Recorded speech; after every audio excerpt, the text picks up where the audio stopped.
Will? Good morning, Josh Long. Good morning, Josh Fry. How are you doing? I'm right as rain, my friend. Well, we're both upright, both chipper and spry, so there's always that. It helps. It helps. We were kind of talking over. We always, when we come to these shows, we always get to talk with everybody that's been using any of the other blades in the industry, as well as ours, And just read the buzz. I mean, forums, everybody's talking about all this stuff. Yep. And steels themselves are like one of the biggest topics that we get asked.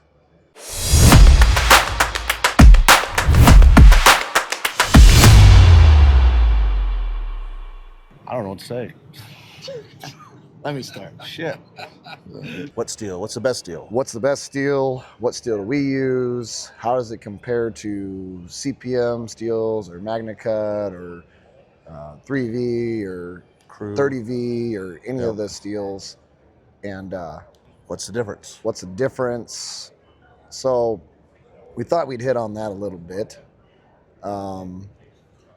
Basically, the first thing to go over is that there is no such thing as the best steel. You got everything from simple carbon steels like 1095 and 1084 that are they've been around for a long time and they hold a good edge and they're easy to get back, not corrosion resistance. Yeah, right? There's no best steel. There's best steel for the application. For the application. So like something like that kind of steel would be great for heavy use choppers where you don't really want to hold that fine edge for a long time, but you want it to be tough. The durability of it. So you got like that kind of class of steels, and then you got the older stainless steels, and those are kind of where the old school mentality was that you basically stainless steel wasn't as good as carbon steel. Right. Well, yeah, 440 stainless was 440C, kind of the thing that was everybody was using. Mm-hmm. It was like almost like there was a dissection between, well, do you use stainless steel or carbon steel? This is kind of old school stuff. Yeah.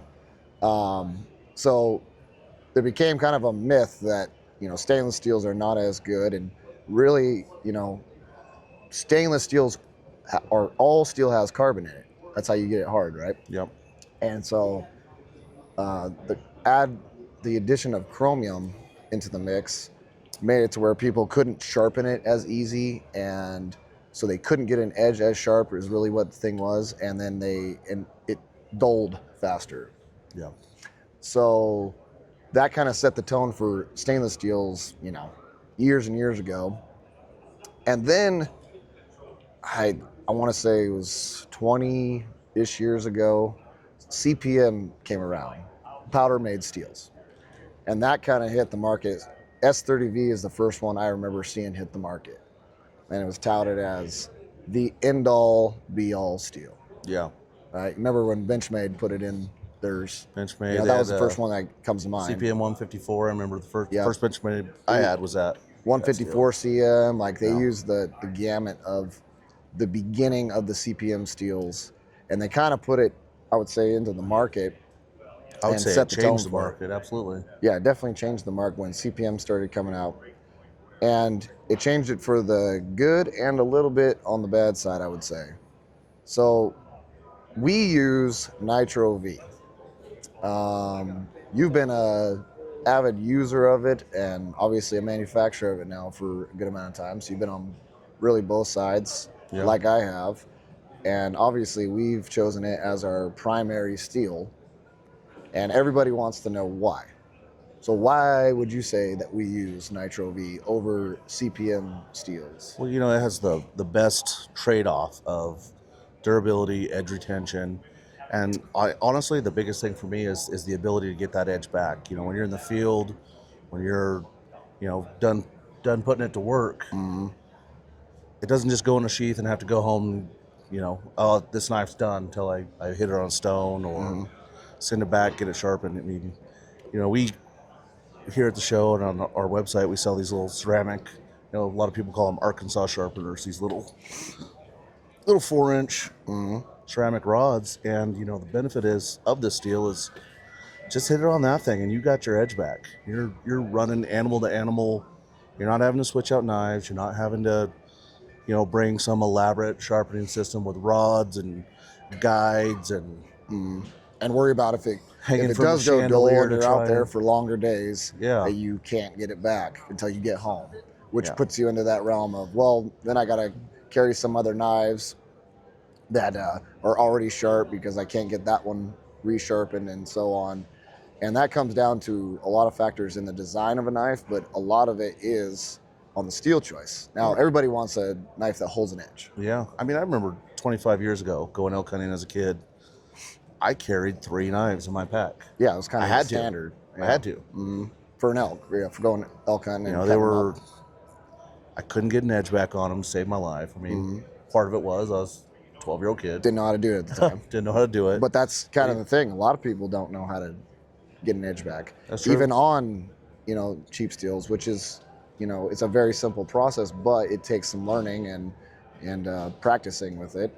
And that's where there's a lot of sharpening systems now that help people with that. But you can't help and hurt. But you can't carry a lot of those in the field.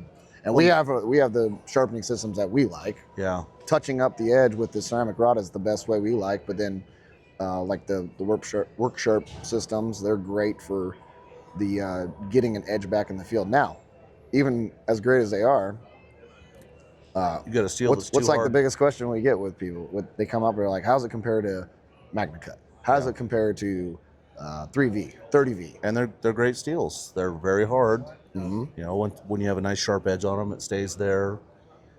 You can work through a lot of things, but as soon as that edge goes away, I mean, you're kind of screwed. Yeah, and you got a lot of factors that goes into choosing a steel for a application for what the knife is going to do. And I think that's where people get off, going the wrong way with, oh, what's the best? It's kind of like asking, what's the best car? Well, I don't know. Are you going off-roading? Are you going on Street racing? Gas mileage? Yeah, what are you doing?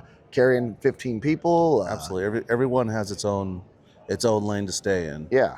So basically, when you design a model or you pick a knife that you're going to use, you kind of have an intended purpose. Whether it's going to be in your pocket every day for cutting boxes, or it's going to go in your pack to cut up a bear or an elk or whatever, or tactical considerations. Yeah, you have those are all different applications, and sometimes they require specific things within, but then you can also find those Goldilocks steels.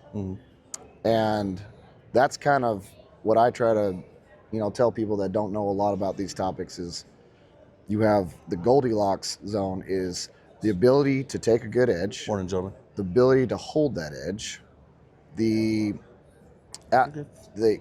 After it holds that edge, what other properties does it have? Does it resist rust?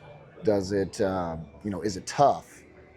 And if you put all these steels on a spec sheet, the graphs do all this stuff. Oh yeah. Super edge holding, low toughness. Heat treat and angles all play roles in this as well. You can take our steel and we run it down to, most of our models are hunting models down to 90 thousandths of an inch on the spine. That's much thinner than a lot of these companies or a lot of these guys. We on the bevel we bring it down to 10 thousandths to start. Yeah. I mean, you figure there's a lot of companies that double that.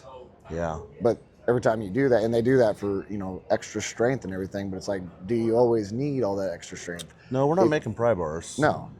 Are they and you're tough? also not making, especially our designs currently, like you're not planning on chopping down a tree or anything like that. So what do you want the knife to do?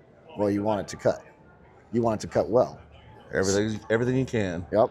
So really the steel choice that goes into design and then the specs that you put into it are obviously the biggest factors. And this is a whole big topic, right? But how many times do we get asked about this? Like all the time. It's a very confusing topic. Probably to most talk people. about it 50 times a day. Probably 50. Yeah. I mean, it's a lot. We're explaining this and it's like the biggest thing for me with, using Nitro V as an example, why we put it in the knives. You got the best combination for a blade that the average user would like. Yep. The edge holding holds a great edge, takes a very sharp edge, which not all the, especially the CPM steels, they don't take that really fine edge. That hair popping. Yeah. Just They when won't, you grab 'cause it, the go, oh carbides wow, that's sharp. Yeah. That's the two right off the bat. And then corrosion resistance, everybody, how many times people are like, oh, my knife's still bloody from last year. I put it in the sheath, and it's like, well, then you definitely want some corrosion resistance. But then I would say the last part, 9 times out of 10, people ask, well, how easy is it to get the edge back on? Which is our very next thing that we explain to people is like, that's the beauty of the steels we use, is that it's gonna come right back with very easy systems. You don't have to go back and wait till you get home before you get the thing back. And that can't be said for those modern, I would say, the CPM version of the steels, which I love. I think they're great, but once again, going to that application thing. Yeah, finding that sweet spot between your strength and retention. I remember as a kid or younger, my brother loved the Gerber Gator. Yeah, that was a big one. My dad loved those. Man, that thing, it took a razor sharp edge. Yeah. It didn't hold up. No. But it took a razor sharp edge. And I would say that's also industry changed. Yeah. A lot of times then, like, how many times did people quarter out their deer when they were, when we were growing up? Yeah. Not often. You're just gutting it, right? And so you didn't need this super long edge holding, but it was nice because the deep backcountry, lightweight, hunting style has definitely evolved and spread. Mm-hmm. You've got some of these stud hunters out there that are, Cam Haynes, for example. Mm-hmm. Dude's a stud, gets all the way back in there as far as he can, runs a mountain every day. Yep. Changed the game. Mm-hmm. Changed a lot of things. Changed the game, but like people going further, staying in longer. And those are the guys that are, you can't pull a pickup up. Yeah. And throw a deer in the back of it where he hunts. Yep. So obviously we know the big one was replacement blades came in because those guys are going doing that, because they have knives that have good steels in them, but when it goes dull, because they're back there so long, they can't get it back. So then you start to you have this trend go away from people even wanting to sharpen a knife at all and just do replacement blades. That, in my opinion, has actually kind of started to swing towards, I like them for that. They're great, but the steels, they're not made to hold up. Those are cheap, Yeah, a lot of guys that were diehard used, when those came out, they're like, man, this is the greatest thing ever. Yeah. They don't have to sharpen anymore. They don't have to worry about it. I got a sharp knife. They're kind of coming around on that, like, man, I'm tired of changing out blades so many times. Breaking blades. I'm tired of having all these razor blades lying around when I'm hunting. I'm tired of having to buy new ones. Dealing with it. How many guys told us, with these in the last couple of days, I take them home and have to sharpen them. They still don't, Yeah. Got tired of buying new ones, so I try and sharpen our disposables. Well, even down to the thing, like, they don't know what steel those guys are using, and then how many guys have said, like, oh, yeah, we, whatever they did, they changed it. They don't even hold an edge at all anymore. Yeah. It's all these trade-offs between it. So you start to have, like, we're trying to kind of educate, what actually goes into that choice in general. It's not just like, oh yeah, we kind of like this one, or yeah, it works pretty good. Yeah. Whatever. No, it fits all of the roles. And I always tell people, if I handed you a blade, a blade in Nitro V and a blade in CPM, we'll use Magna Cut or S30V, and you go and I say, you go cut up one elk and you go cut up one elk, you won't notice the difference between the two until you're done and you go to touch that edge back up. You want to go to your next elk. Yeah, and both of them will still be sharp. Yeah. Without it, but which one's going to be very easy to get that razor edge back on? Most people don't even do that with those harder carbide steels. And it's funny too. We tell everybody that buys a knife, we have lifetime warranty on every part of it, lifetime sharpening. I'm like, man, that's people are really surprised by that. Yeah, I said, well, they're like, how can you do that? Well, I don't make a product that needs it. Yeah, we know what goes into it. You make a shit product, you probably don't want to give that kind of warranty. Probably not. I guess that's why we get like Santa's mailbox full of knives every day. People sit in back, Yep. Yeah, in general, like we get asked that almost every single time we talk to somebody that either has owned a lot of high-end knives or has never owned. a high-end knife Mm-hmm. and is looking to get, like, they're tired of the super, you know, far this way where you're just super edge holding and all that, but you can't get it sharp. And then the other realm, which is doesn't hold an edge at all, but really easy to put it on another blade. Yeah. Like all in between. So now there's a large swing, I would say, for people that are looking for a one knife option, and the steel choice in a one knife option, in my opinion, is the most important thing that you're gonna pick out. Yeah. Because of the things we just kind of talked about. So it's always an interesting thing. Been talking to people for years about this stuff, and steels themselves is a lot of myths behind all that stuff. A lot of hoopla, like, oh, you know, I won't go into Damascus too much. You know, how many guys you make any Damascus? No, we don't do Damascus. That's another topic in itself. It's pretty, it's artistic. It does work, but it doesn't touch the properties that we just covered with the modern age steels like Nitro V and the CPM steels. Yeah, and just it doesn't even come close. Just Damascus as a whole. I mean, yeah, you can make Damascus with all kinds of different things. Yeah, and that's the thing. What was it made of? Yeah, where was it made? Yeah. What was it made of? Right. You know, was it a? Oh, I got a $30 Damascus knife. Well, I'm sure that there was some guy in there just hammered it out. Was it an old truck rim that somebody somebody melted down, or was it? Where'd that come from? Yeah. Because that's kind of like why people get confused, and then they go out there, they start cutting on something like, man, that didn't hold an edge. Yeah, this sucks. That sucks.